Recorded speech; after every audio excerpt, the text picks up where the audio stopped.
Bezsenność to przeżycie dnia, raz jeszcze od nowa. To ciemność, w której ty i ja walczymy na słowa.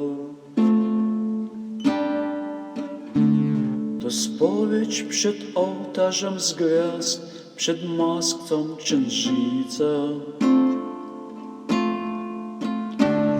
Za oknem jakby drwiła z nas bezludna ulica.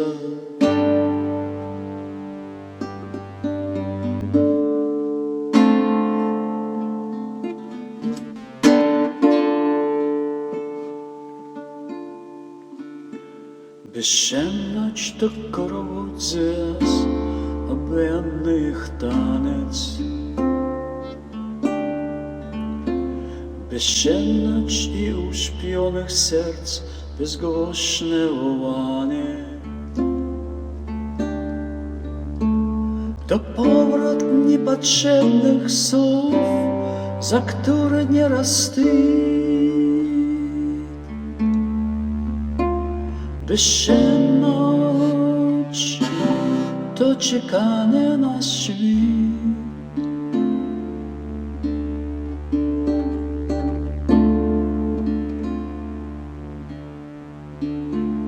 Bezsenność to niektóry strach i myśli skłębione.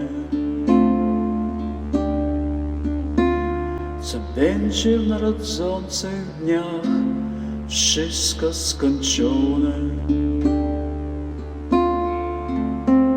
Pytanie, kto odpowiedź da, gdy nikt nie słyszy nas.